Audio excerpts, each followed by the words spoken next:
I'm gonna replace the CV axle here on the driver's side. This is a Mercedes ML350 because when the vehicle turns, it makes a lot of noise, a lot of clunk here. But before anything, just take a look at the torque specification for all the bolt and nut I'll be using here.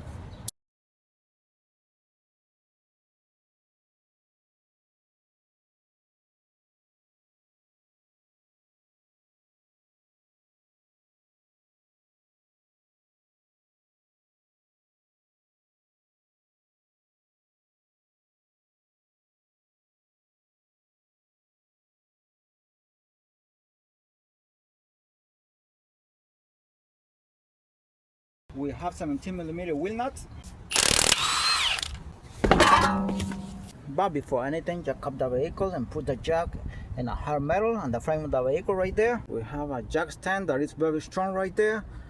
Once the tire is out, always check all the components around the area. Everything else is good on the suspension here. The outer tie rods, everything is good, ball joints. Alright, this is a 21mm nut that connects the upper control arm with the spindle here. We're gonna go ahead and take it out. I'm gonna be using this wobble adapter here. 36mm axle nut. And the axle nut is out. Now using a ball joint separator here to disconnect the upper control arm from the spindle here.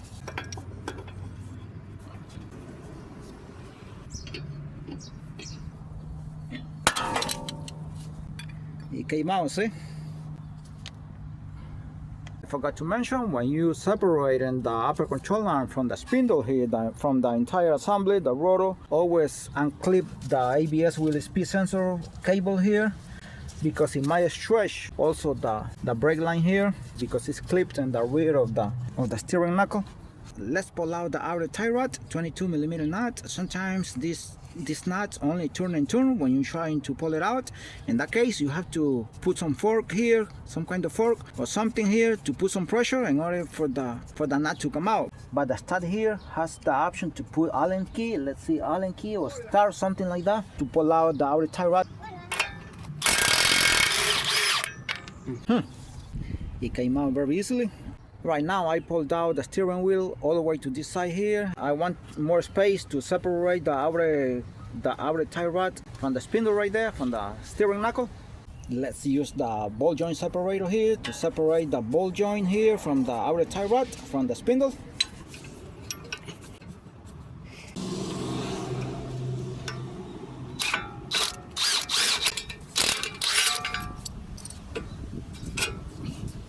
Alright, the outer tie rod is out.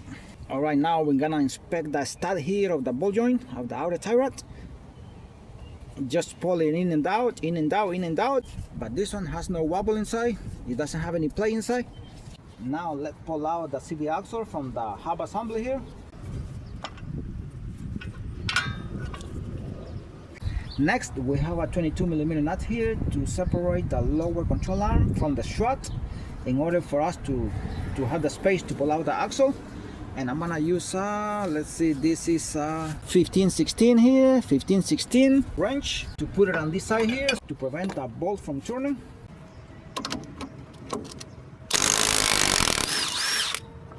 I pull out the nut already. Now let's try to pull the bolt out.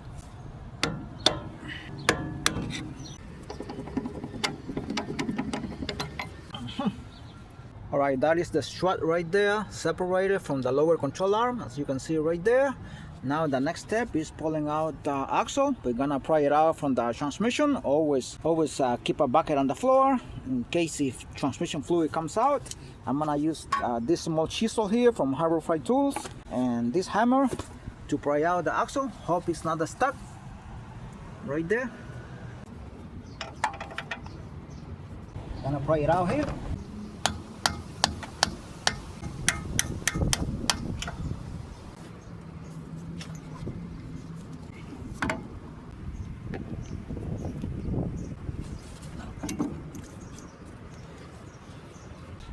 Now that I pulled out the axle, I'm gonna take a look at the axle seal right there. And the axle seal is in perfect condition. It's not leaking at all. It doesn't even have any signs of leaking soon. So I'm gonna leave it alone right there. Alright, this is the CV axle that just came out. See the boot is all ripped off. We can see it better here, and all the grease inside is dry, completely dry. So at this point, if you want to replace only the boot, it's too late because the axle was making noise already. Always compare both axles before trying to install it, just in case. The new one is exactly the same as the old one, so we're gonna go ahead and install the new one. This is the information for the CV axle here, track motive, and the part number MB8022. That's the part number. You can apply a little bit of a lubricant here if you want to on the top of the axle, like transmission fluid or whatever, but I'm not gonna put anything. Also, we're gonna check the transmission fluid later on this truck, since nothing came out right there. But sometimes that's normal, sometimes nothing comes out. So let's install this new axle here.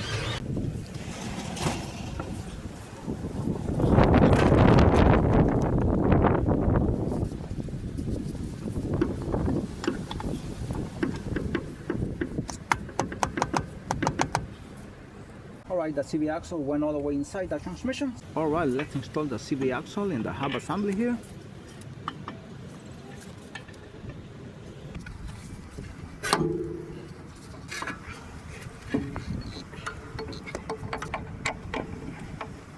Ahí estuvo. Ahí fue. Ajá. Right, I'm gonna use this pry bar here, this one, to pry down the upper control arm and get it in the spindle here and the knuckle right there. Okay, no lo puse bien. Vale, ahí vamos. Alright, let's see. Mueva. Ahí ya sé. Ahí va, ahí.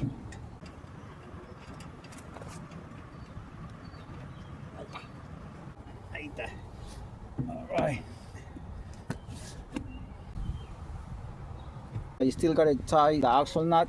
This is the upper control arm with the spindle here. They have been already united already. That's the nut. And the outer tie rod right here, I already have tied the nut right there too. And that's the big bolt right there for the strut and also for the lower control arm. Don't forget to clip the brake line and also the ABS wheel speed sensor cable here. And this is how you replace the front CV axle on the passenger side, Mercedes ML350. Thanks for watching and stay blessed.